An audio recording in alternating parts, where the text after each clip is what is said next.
Hello friends, मैं हूं अजीज शेख। आप देख रहे हैं मूवी स्टॉक चैनल, जिस पर आज मैं बात करने वाला हूं finally sonic the hedgehog 2 film के रिलीज हुए ऑफिशियल ट्रेलर के बारे में, जो सच में बहुत ही ज्यादा लाजवाब है। क्योंकि इस ट्रेलर में स्टोरी के अलावा फैंस को कई सारे रेफरेंस या फिर कह लो ईस्टर एग ही दिखाए गए हैं, जिन्हें देखकर उनकी एक्साइटमेंट का लेवल तो हिसाब से काफी ज्यादा बढ़ने वाला है। क्योंकि इस फिल्म के फर्स्ट पार्ट ने भी कुछ इसी तरीके की चीजें की थी, जो इस बार भी हमें इसके दूसरे ट्रेलर में देखने के लिए मिल गया है कि सोनिक की क्रिएटिव टीम यानी कि फिल्म मेकर्स की तरफ से कितना ज्यादा ध्यान फैंस का रखा जा रहा है। हालांकि उसका एग्जांपल तो इस फिल्म के फर्स्ट पार्ट के सोनिक की डिजाइन को ही लेकर क्लियर कर दिए गए थे, जिसके रिलीज के साथ फैंस की डिमांड सोनिक के कैरेक्टर की डिजाइन को चेंज करने की गई थी। और उसी टाइम पर जब इस फिल्म का पहला ट्रेलर रिलीज हुआ था तो लोगों ने यही अंदाजा लगा दिया था कि ये फिल्म बॉक्स ऑफिस पर फ्लॉप होगी, लेकिन हुआ उसका उल्टा और यह फिल्म वीडियो गेम की एडेप्टेशन की इंडस्ट्री में एक ब्लॉकबस्टर हिट बन गई, जिससे स्टूडियो भी बहुत ज्यादा खुश है। इसलिए अब इस फिल्म का सीक्वल आ रहा है, वो भी फैंस को एक्साइट करने के लिए, और भी दो काफी लाजवाब कैरेक्टर्स के साथ, जिसमें अभी भी एमी का कैरेक्टर मिसिंग है, जिसे धीरे धीरे ही सही इस यूनिवर्स में इंट्रोड्यूस करवा दिया जाएगा। क्योंकि रेफरेंस ही कुछ इस तरीके के हैं जो सोनिक के यूनिवर्स को आगे पूरी तरीके से सेट कर रहे हैं। और हमें ये भी भूलना नहीं चाहिए कि इस फिल्म में रेफरेंस इस बार तो शैडो का भी दिया गया है, जिन सभी की सभी डिटेल्स पर मैं इस वीडियो में बात करने वाला हूँ। लेकिन अब उससे पहले बनती है एक छोटी सी स्पॉइलर वार्निंग के साथ मेरी एक छोटी सी रिक्वेस्ट भी,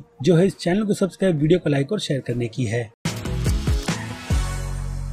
सो फ्रेंड्स, तो फैंस की एक डिटेल जो मैंने मिस कर दी थी वो यही है कि सोनिक फैंस की डिमांड को ही ध्यान में रखते हुए इस फिल्म में टेल्स की वॉइस के लिए कॉलिनो सुगेनेसी को ही कास्ट किया गया है, जिन्होंने सोनिक के गेम के यूनिवर्स में टेल्स के कैरेक्टर को अपनी वॉइस दी है। और अच्छा लगा उन्हें फिर से सोनिक द हेजहॉग 1 फिल्म के पोस्ट क्रेडिट सीन के बाद इस फिल्म में पूरी तरीके से सुनने में, क्योंकि उन्हीं की आवाज टेल्स के कैरेक्टर पर बहुत ही ज्यादा सूट कर रही है। जिनसे हटकर अब सीधे ट्रेलर के ब्रेकडाउन पर आए तो ट्रेलर की शुरुआत ठीक इसके पहले फिल्म के ट्रेलर के प्रेजेंटेशन की ही तरह होती है, जिसमें हम सोनिक के कैरेक्टर को थोड़ी स्ट्रेचिंग करते हुए देखते हैं, यानी कि प्रिपरेशन, जिसके पहले पार्ट के ट्रेलर में इन्हीं चीजों को दिखाते हुए सोनिक के कैरेक्टर का रिवील किया गया था, जो सच में बहुत ही ज्यादा बुरा था। लेकिन अब यहाँ पर उसी स्ट्रेचिंग के सीन को दिखाकर यही बात कंफर्म की गई है कि फैंस की डिमांड को ध्यान में रखा गया है, जो अपनी स्ट्रेचिंग के बाद सीधे अपने सुपर हीरो के कामों में लग जाता है, जो पूरी तरीके से परफेक्ट नहीं है। लेकिन उसके पहले की ईस्टर एग चिली डॉग का भी हमें देखने मिलता है, जिसे बस उसने पहले के पार्ट में थोड़ा टेस्ट किया था। लेकिन यहाँ पर देखकर ऐसा लगता है कि अब वो चिली डॉग का दीवाना हो गया है, जिसे अब वो हरदम खाता रहेगा। क्योंकि ऑब्वियसली ये एक रेफरेंस वीडियो गेम का भी है, जिसमें सोनिक को चिली डॉग बहुत ही ज्यादा पसंद है। लेकिन यहाँ पर सोनिक जो बच्चा है टॉम के कैरेक्टर के अकॉर्डिंग, तो वो इन रिस्पॉन्सिबिलिटीज को अभी के लिए उठाने के लायक नहीं है। और बात रही सोनिक की एज की, तो फिलहाल तो उसकी ऐसी कोई भी ऑफिशियली कंफर्मेशन तो नहीं मिलती कि सोनिक की असल एज है क्या, और वो जिस टाइमलाइन से आया था वो टाइमलाइन पास में कितने साल पुरानी है। लेकिन सोनिक की जिस तरीके की हरकतें हैं, उससे तो डेफिनेटली वो एक बच्चा ही है, जिसे ना तो अपनी पावर का अंदाजा है और ना ही उससे हो रहे डैमेज का। क्योंकि कहीं ना कहीं शहर को बचाते हुए वो कुछ ना कुछ डैमेज तो करता ही रहता है, जिसकी एक झलक हम इस ट्रेलर में भी देख सकते हैं। और उससे मुझे याद आया कि ये भी एक रेफरेंस वीडियो गेम का ही है। लेकिन उस टाइम पर जब ऐसी कोई सिचुएशन हुई थी पानी के सुअर से फ्लश होने की, तो उस टाइम पर वाटर गॉड निकल कर आया था, जिस काफी डरावने कैरेक्टर को हमने सोनिक एडवेंचर गेम में देखा था। लेकिन फिलहाल तो ऐसा कुछ भी यहाँ पर नहीं हो रहा, क्योंकि उस विलन को डेफिनेटली हो सकता है कि फिल्म के फ्यूचर के लिए सेव करके रखा गया होगा। क्योंकि अभी के लिए तो इस फिल्म में भी विलन डॉक्टर रोबोटनिक ही रहेगी, जिनकी कंटिन्यूएशन या फिर कह लो कैरेक्टर की डेवलपमेंट अब पहले से बहुत ही ज्यादा अच्छी कर दी गई है, जिस पर मैं बस थोड़ी देर में ही बात करूंगा। क्योंकि यहाँ पर एक और रेफरेंस भी है जो हमें सोनिक के इस पोज में मिलता है, जिस पोज को देखकर die hard fan Shadow the hedgehog से इसे कंपेयर करेंगे, और मुझे लगता है कंपैरिजन होना भी चाहिए, क्योंकि टीज भी उसी से मिलता जुलता है। जिसके साथ साथ बैकग्राउंड में टॉम के वही डायलॉग चल रहे हैं रिस्पॉन्सिबिलिटी की, कि ऐसा भी एक मोमेंट आएगा जिस वक्त उसे उसकी ताकत दिखाने का मौका मिलेगा, यानी कि वो मोमेंट सोनिक को चूज करेगा, सोनिक उसे नहीं। और वो क्या चीज है उसका भी पता हमें इस ट्रेलर में अगले ही सीन से बहुत ही अच्छी तरीके से चल भी जाता है। लेकिन उसी बीच हमें झलक डॉक्टर रोबोटनिक के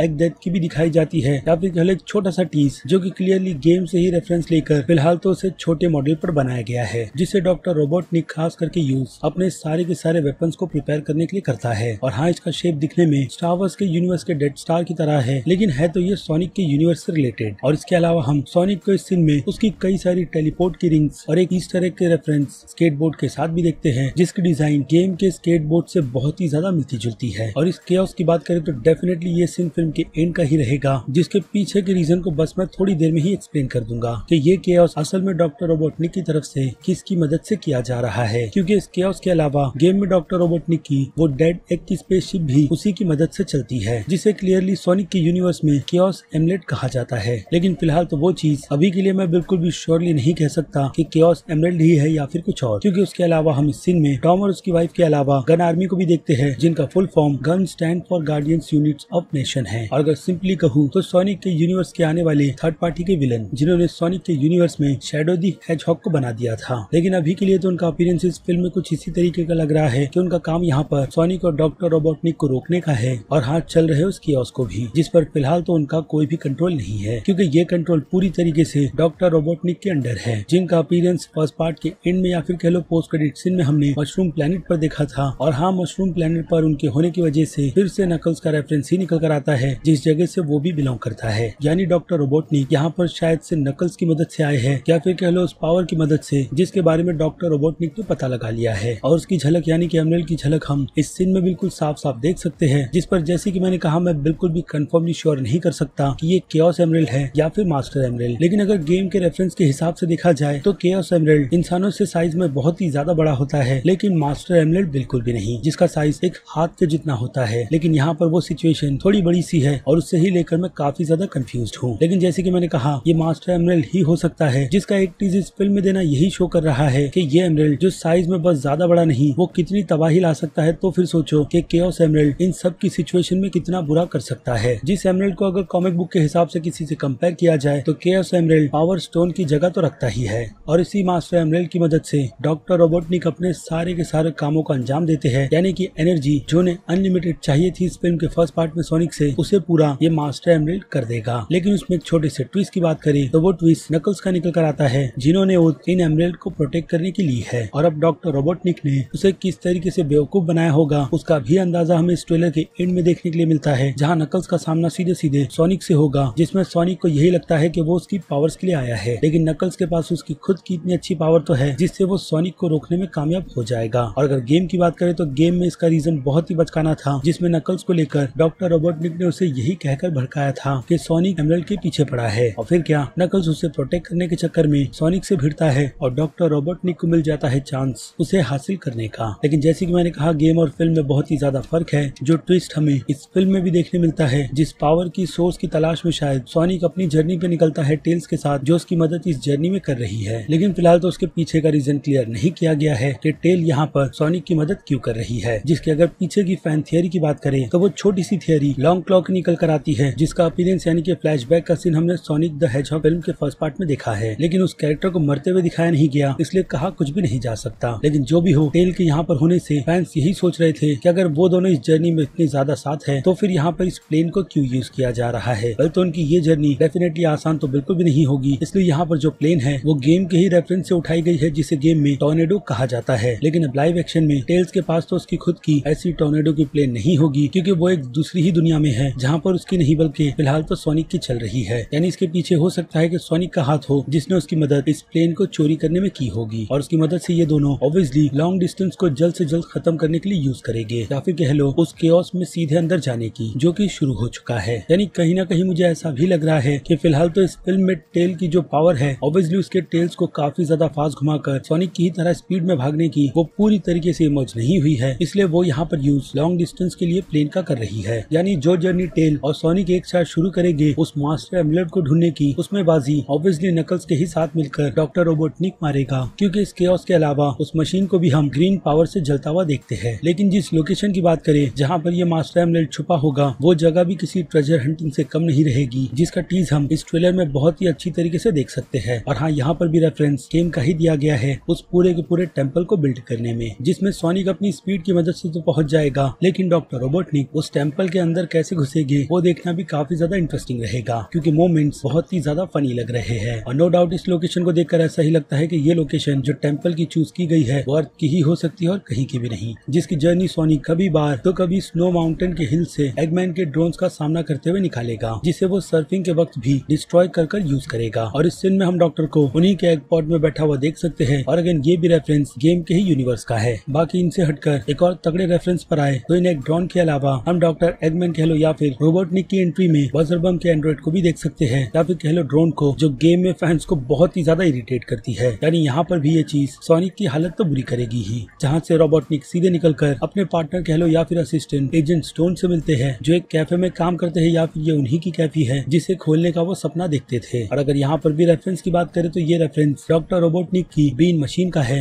यानी कि एक मशीन जिसे डॉक्टर रोबोटनिक ने बनाया था। लेकिन उसके अलावा जो सीन सबसे ज्यादा कंफ्यूजिंग है वो यही मास्टर एमुलेट का सीन है, जहाँ पर नो डाउट डॉक्टर रोबोटनिक तो पहुंच चुके ही है, लेकिन साथ ही साथ हम बैकग्राउंड में एक आउल के बने हुए वॉल पर सिंबल को भी देख सकते हैं, जिस आउल से नाम तो लॉन्ग क्लॉ के एंसेस्टर्स का ही निकल कर आता है। और मास्टर एमुलेट को गार्ड करने का काम, जैसे कि मैंने आपको बताया, नकल्स करता है। लेकिन इस सीन में दीवार पर बनी हुई वो डिजाइन कंफ्यूजन तो क्रिएट करती ही है, और अगर फिल्म में नकल्स का कैरेक्टर अच्छा बन जाएगा तो फिर नो डाउट उसका सामना आगे चलकर इग्नास से भी होगा, जिन्होंने लॉन्ग क्लॉ को इस फिल्म के फर्स्ट पार्ट में मारा था। फिलहाल तो चीजें कुछ उसी तरीके से दिखाई गई थी, लेकिन अगर कुछ रूमर की बात करें तो रूमर ये भी कहती है कि नकल्स ही वो अकेला बचा हुआ है इन प्रजातियों का जिसे एमराल्ड की रक्षा करनी है, और वो उससे ही ढूंढता हुआ इस प्लेनेट पर पहुंचा है, जहाँ आने के बाद डॉक्टर रोबोटनिक उसका ब्रेन वॉश करने वाला है। लेकिन सोनिक और नकल्स की इस बैटल में हम जिस लोकेशन को देखते हैं वो लोकेशन नो डाउट टॉम का घर है, जहाँ डेफिनेटली वो दोनों ही कैरेक्टर बिल्कुल भी नहीं होंगे, क्योंकि उन्हें इस सीन के अकॉर्डिंग एक वेडिंग भी अटेंड करनी है रेचल की। और अगर फिर से रूमर की बात करें तो रूमर यही कहती है कि इस फिल्म में इस बार टॉम और उसकी वाइफ के कैरेक्टर का काम उतना ज्यादा नहीं रहेगा जितना इस फिल्म के फर्स्ट पार्ट में था, क्योंकि फैंस इस फिल्म में अगर किन कैरेक्टर्स को स्क्रीन पर देखना चाहते हैं तो वो सिर्फ और सिर्फ सोनिक ही है और उसका पूरा का पूरा यूनिवर्स, जिसे अगेन मेकर्स की तरफ से ध्यान में ही रखकर फैंस को प्रेजेंट किया जा रहा है, जिसे लेकर अब आपकी राय मुझे कमेंट में चाहिए, क्योंकि डिटेल्स खत्म हो गई है और मेरी वीडियो भी। बाकी मैं हूँ अजीज शेख, आप देख रहे थे मूवी स्टॉक चैनल, जिसे अगर आपने अभी तक सब्सक्राइब नहीं किया है तो सब्सक्राइब कर लीजिए और बगल में बने हुए इस बेल आइकन के साथ साथ नोटिफिकेशन को भी ऑल पर क्लिक कर दीजिएगा। बाकी अब मैं मिलूंगा जल्दी आपसे दूसरी किसी वीडियो में किसी और फिल्म या फिर किसी और सीरीज के टॉपिक पर बात करते हुए। तब तक के लिए आप मेरे चैनल के बाकी दूसरे वीडियोस को भी एंजॉय कर लीजिए और टिल देन बाय।